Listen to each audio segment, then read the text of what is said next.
After Morgan Gibbs-White gave Nottingham Forest a very Harry Kane-esque against Shakhtar slow hand clap walk off the pitch when playing 45 minutes of their friendly on Saturday, including a touching heart sign to the fans, today will be a huge day in Tottenham's pursuit of the England playmaker. Will he head off to Portugal on Forest pre-season tour, thus delaying Spurs' move for him even further? Or will Mad Marinakis finally realise he's a beaten man and allow the £60 million release clause that he himself wrote into Gibbs-White's contract actually mean something? And all the while, there are reports that a financially doped oil state club are keeping a watching brief, potentially ready to swoop in for Gibbs-White with a £60 million swap deal. I'll bring you the latest on that, plus all of the transfer tittle-tattle and some stadium naming rights info in today's daily Tottenham transfer news. Guys, thank you so much for watching and listening wherever you are. If you're on YouTube, please do give this video a like. Please do subscribe to the channel for daily Tottenham transfer news and more. And also, you can become a member of the channel, just £1 a month. All the details of how in the description box below. But let's get started, as I said in the opening, with the latest on the Morgan Gibbs-White drama. The latest reports are that Spurs are at risk of getting their deal for Gibbs-White hijacked by Manchester City, who have had him on their list for a while. There were reports that that they had bid £85 million for him a few months ago, and that was bizarrely turned down, and that means it cannot have been during the time where his £60 million release clause was valid from. But apparently, they're still eyeing up the 25-year-old, and they are ready to enter the transfer battle potentially with a swap deal involving Gibbs-White and young Manchester City talent James McAtee. Does this worry you, Spurs fans? I'm not so sure. I feel like because the £60 million release clause has now been public knowledge for over a week, if Manchester City were going to have made their deal or made their bid for a deal, they would have done it by now. I think the reality is that Tottenham are still in the driving seat for Gibbs-White, and it is just about egos. Like I mentioned on Saturday in my video, it's about the egos of Levy versus Marinakis. And I do think that kind of slow walk off the pitch goodbye that Morgan Gibbs-White gave the Nottingham Forest fans, including giving the heart sign, I think that means a lot. We saw a very similar thing when Harry Kane played his last game for Spurs against Shakhtar Donetsk. He scored 4 goals, and then he just gave he didn't give it like one of these, like, oh, I'm definitely going, because he didn't know for sure at that point. The deal was still being done, etc., etc. So that's why Gibbs-White could only do the same, the kind of half hand clap and the heart sign. But I do think he is expecting to leave. He said he wanted it done by today, and The Athletic have come out and said that they understand that he is expected to be named in Nuno Espirito Santo's travelling squad for Forest's summer tour to Portugal, with them flying out this afternoon. That would, of course, continue to delay his departure and potential move to Spurs without it bringing a definitive end to it. However, is there a way that Daniel Levy, Vinay Venkatesham, and Johan Langer can get on the phone to Mad Marinakis and say, let's just get this done. Let's get this money in the bank for you and Nuno to reinvest in your squad. And Morgan Gibbs-White clearly wants to move to Tottenham Hotspur. So let's just end this ridiculousness and really not allow anyone else to sniff around. Although, depending on what you listen to or the reports you hear, Marinakis apparently keen to sell Gibbs-White now to anyone except Spurs. So he's probably stalling in the hope that Man City will come in with that James McAtee swap deal. But I don't know. Is James McAtee realistically going to be someone who's going to replace Morgan Gibbs-White? There have also been reports over the weekend that Nottingham Forest are interested in Jadon Sancho now. Although it is looking very much like he is going to go and move to Italian football.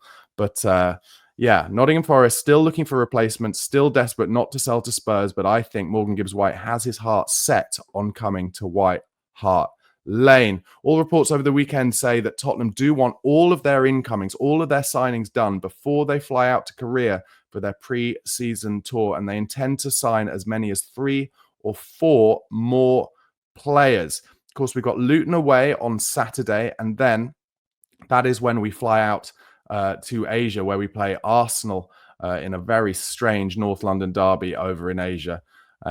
So could it be an incredibly busy week for Tottenham on the transfer front? It looked like it was going to be a very busy a couple of days when we signed Kudus and looked like we were getting Gibbs-White through the door. That has been stalled, but I don't think that has slowed down the plans of Vinay Venkatesham, Johan Lange, and lesser so Daniel Levy in terms of pushing forward with getting the players in that Thomas Frank needs.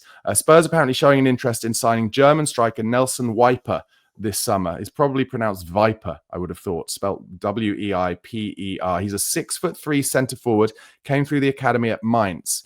He signed his first professional contract back in 2022 and made his senior Bundesliga debut that year and became the youngest scorer in Mainz's history when he was 17 years and 344 days with the strike against Gladbach back in 2023. He's a tall man, robust, good hold-up play, classic old-fashioned number 9, aerial strength, work rate, good link-up ability. And he did draw a lot of praise during Germany's run to the finals of the under-21 Euros, showing himself as a modern, capable forward. Featured in 23 Bundesliga games last season, 3 goals and 2 assists, which for a 20-year-old striker with very little experience isn't too bad, getting bits and bobs of game time here and there. Clearly a player that Tottenham's recruitment team have seen something about in the stats, a kind of Johan Lange signing, you'd think. So it'll be interesting to see what happens with that. Although I think, as ever, with the potential of bringing in another striker, what happens with Rasharison and Sonny will be key to it. Rasharison wasn't in the squad for the game against Reading on Saturday, but all reports suggest that that was because they are going easy on him because of his recent injury history, and he had arrived a little bit later back to pre-season. So not a huge deal to worry about there, although there is some Rasharison transfer rumor that I'll talk about later in this episode. More reports that Spurs had started discussions with Stade Rennais for Arnaud Kalimuendo earlier in the window, but for the moment, those negotiations have not been more concrete, and Villarreal are coming in to rival Spurs for him. This, to me, seems like another one that Tottenham have on a long list, similar probably to Richard Rios, who it looks like he is getting a move over to Portugal now, to Benfica for 30 million euros. So, it's just reality that with a recruitment team and a strategy where we're looking to buy young, exciting players as well as Premier League experienced, ready players, that we won't be able to get them all in. And therefore, with Rios as a good example, because he's a defensive central midfielder, he will get his move to Benfica. I don't doubt that he'll do really well there. He's moving for 30 million euros, and then probably Spurs will be back in for him, as will other Premier League clubs in a year or two, and Benfica will make a big profit on that.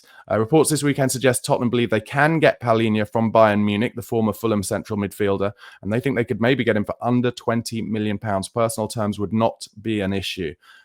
So I guess Palhinha probably weighing up his options this summer, as he didn't get a lot of game time under Vincent Kompany at Bayern Munich and wants to potentially come back to the Premier League. How would you feel about Palhinha coming in as a central defensive midfielder at Spurs? I'll be talking later in this episode about how I felt Spurs built up, and those two central midfielders against Reading showed that they're going to be very, very important in Thomas Frank's system. And it's about whether, I guess, you think Palhinha could do a sturdier and more concentrated job than, let's say, Yves Bissouma, who could be a potential player that Spurs sell this summer. Okay, quite a big report over the last few days that Borussia Dortmund are very interested in bringing Mikey Moore over to the Bundesliga. This is a report in the very respectable and good reputation German publication Bild. Dortmund remain keen on securing Mikey Moore and believe that he could develop similarly to how Jamie Gittens did at Borussia Dortmund. I mean, Jamie Gittens wasn't the first, but Jadon Sancho developed brilliantly at Borussia Dortmund as well, as did, of course, your man Jude Bellingham, and now Joe Bellingham, his brother, has followed him as well. Gittens has just been sold to Chelsea for £48 million. So they're trying to lure Mikey Moore from Tottenham.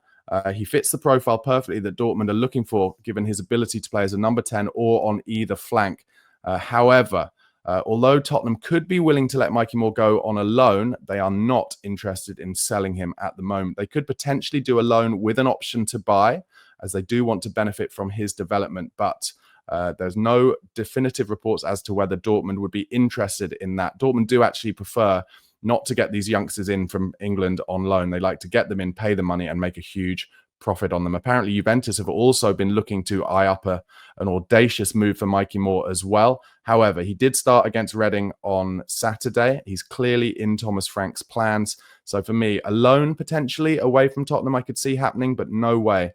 I see Mikey Moore's situation at Tottenham a lot like how Phil Foden started his career at Manchester City. Pep Guardiola was very, very careful with Phil Foden. Appearances off the bench here and there, games in the Carabao Cup, some games in Europe, and that's exactly what is happening with Mikey Moore. He is a young, exciting talent. He's got as much skill as we've seen in a young Tottenham Academy graduate in a long time. And for me, although I can totally see why Dortmund are interested in him, I cannot see a single reason why Tottenham would let Mikey Moore go permanently to Borussia Dortmund. So a loan potentially, but I'm not sure a permanent move is on the cards. I thought Mikey Moore did okay on Saturday, played the first half, one lovely little run off the left where he nutmegged in past two players. But once again, I think with Mikey Moore, a lot of it is about just gaining experience, gaining a bit more physicality, and he will become an amazing player for Spurs. Tottenham and Palmeiras in Brazil apparently currently in negotiations over Rasharison. They're reportedly trying to sign him and working on payment plans and trying to acquire more financial resources to meet Spurs' asking price of £55 million. Well, for me, there is no way Tottenham are going to get £55 million for Rasharison. I would be so surprised. That is kind of what we paid for him from Everton, and he's hardly played any games really because of injury from then, from back when he signed. I think if we could get anywhere around £35 million, £40 million would be absolutely amazing and a good opportunity to reinvest in the squad. However, Rasharison is understood to be keen on staying at Tottenham, and only if something exceptional for him turned up would he consider leaving the club. I wonder if going back to Brazil, playing for Palmeiras would count as exceptional in his mind when he has his eyes on starting for Brazil as the number 9 in next summer's World Cup. That all remains to be seen. I did mention this on Saturday, but Josh Keeley has completed his £1 million move to Luton. Good luck to him, and I wonder if he'll be starting in the sticks against us on Saturday in our pre-season friendly there. And Alfie Dorrington has moved again on loan to Aberdeen. Today marks the day that Don Fabio Paratici's ban from football ends. Fabrizio Romano wrote this. His 30-month suspension is officially over. Former Spurs and Juventus director set to return into football active role very soon. He said, "I never stopped thinking about football. I always felt part of this world. It's my life." Would you like to see Don Fabio Paratici come back at Spurs as maybe general manager above Johan Lange and below Vinay Venkatesham? Do you think that would add more possibility of bringing great young names in from around Europe?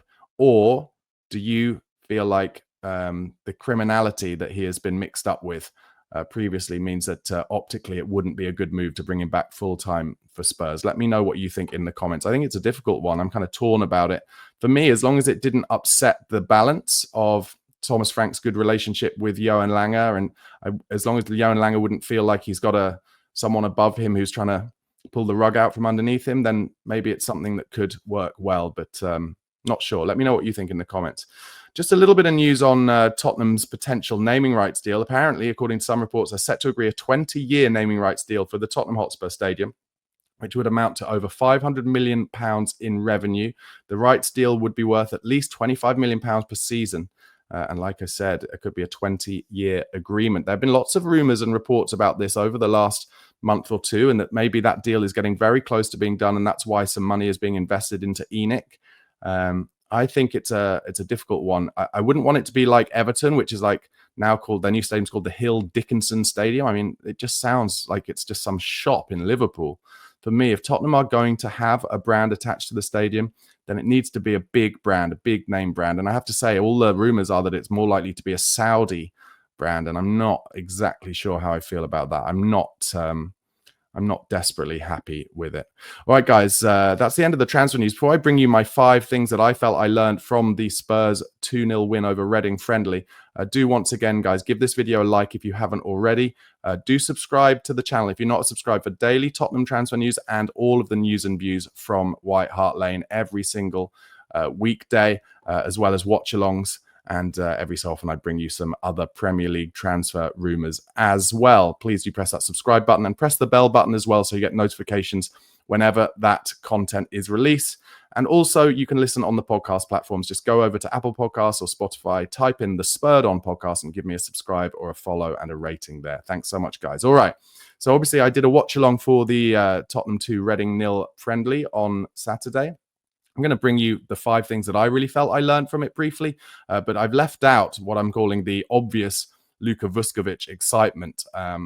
It's easy to get carried away in these situations, isn't it? But he really does look like a very impressive central defender for his age. He's not the quickest. I'm not going to say he's the quickest, but I feel like he's one of those players who his kind of game intelligence can get him out of trouble where maybe other defenders need a bit of pace to do that. Like the good example of that was where he looked like he'd been passed the ball, I think, by Vicario on the right side of the box and was being pressed by a Reading player coming across from where the goalmouth was. And what he just did very cleverly was just get his body in between the presser and the ball, went down as soon as he felt it and got a free kick. And that is the kind of game intelligence that you don't often see from 18-year-old centre-halves who tend to panic in those situations. But I think because Vuskovic has already at his tender age played so many professional men's minutes, he's really learnt a great deal before he's even come into the Tottenham Hotspur squad. And I have to say, I'm incredibly excited about it. Not just because he scored a goal and got an assist and is clearly just a huge threat from attacking set pieces, but for reasons like I just mentioned, just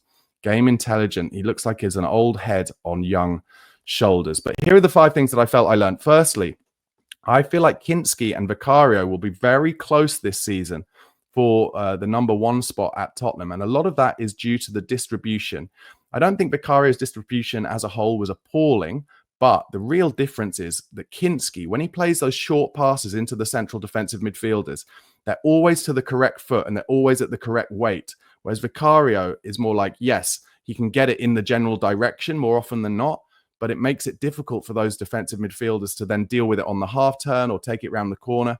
And under Thomas Frank, you can see that move between the keeper and the central defensive midfielders and the centre backs and the defensive midfielders and little 1 and 2 touch stuff that I'll talk about a bit later is going to be very, very vital to our build-up play.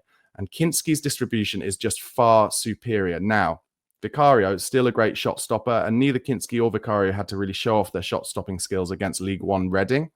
But I do feel strongly that Thomas Frank wants a master distributor goalkeeper in charge of things back there. And that just does come more naturally to Kinski. So that'll be an interesting one. Second up, I think the wide fullbacks in Thomas Frank's system, as in he wants them to stay high and wide, is going to suit Udogie and Porro a lot more than the inverted situation that they were asked to do under Big Ange Postecoglou. And really, Destiny Udogie stood out for me against Reading. His ability to drive past opposition players from wide into space in front of him and get towards the box from there, really impressive on the weekend. I think his final ball will improve. He hasn't really been in those positions for a couple of years, so I think he will get more practice doing that. But what we'll also see from the other side is Porro getting into wide positions and able to get crosses into the box. And Dominic Solanke will really benefit from that, those wide, deep crosses. And I saw more of those at the weekend than I'd seen in a long time for Spurs. So I think this is going to be a boon for Udogie and Porro under Thomas Frank. And when I look at our back 4 options, really, really strong. Jed Spence came on at halftime. He didn't have his best game. I don't think he's ever at his best when he has to come on. He's more of a player who wants to be the main man starting the 90 minutes, but he's another good option. He looked good alongside Kudus in that second half. And just, with those back 4 options, especially with Vuskovic coming in as an option for Van der Ven, Danso looked good when he played as well. And Romero just looked a cut above with the ball at his feet. Third, in terms of things I learnt, just kind of similar to what I mentioned before, but concentrating on the defensive central midfielders, the 1 and 2 touch stuff from those defensive central midfielders when taking the ball from the keeper or from the centre backs really, really differentiated Thomas Frank's style from what we were used to with Ange Postecoglou.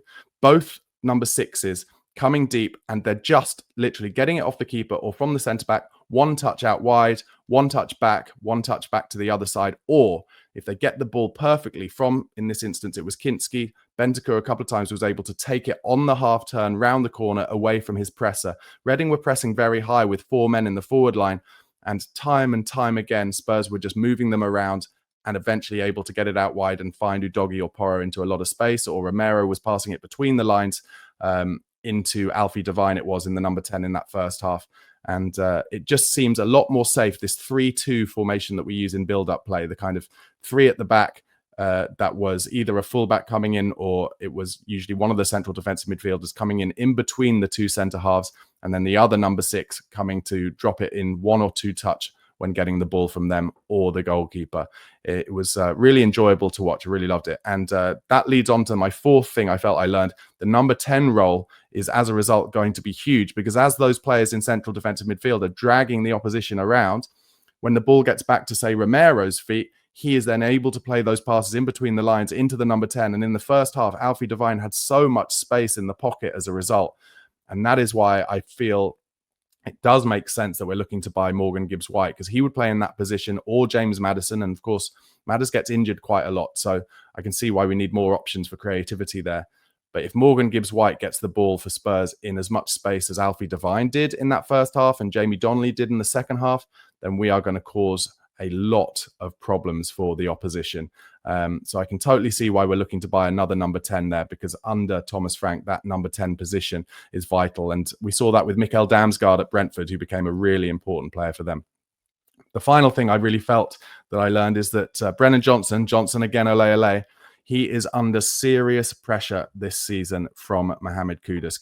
Kudus just turned it on in the second half on Saturday. Flicks and tricks, but also more importantly than that, brilliant hold-up play. Reading couldn't get near him, couldn't get the ball off him. He showed pace, but more importantly for me, he showed power. He reminded me a bit of Moussa Dembele, and the ability to not get knocked off the ball, to go left or to go right, but also to get down the wing. And Brennan Johnson in his first half against Reading wasn't really in the game at all, actually. So it'll be interesting to see whether Thomas Frank tries Brennan Johnson during preseason on the left, maybe as an opportunity to cut in. Mikey Moore started there on Saturday, but Johnson could be an option there. But of course, Matthias Tell is going to come back. Sonny did play the second half on Saturday, but he looked very rusty. And maybe Johnson can get a go out there. But he is under pressure from Kudus, who looks like a very, very exciting signing, as long as we can keep him motivated and Thomas Frank can keep an arm around his shoulder, because Kudus does seem like one of those carrot rather than stick players for me. All right, guys, thank you so much for watching and listening. Please do give this video a like on YouTube. If you haven't already, please do press subscribe for daily Tottenham transfer news and press that bell button so you get a notification. And also, guys, please do become members, just £1 a month. All the details in the description box below, and it really helps me make this daily content for you. Enjoy your Monday. Come on, you Spurs.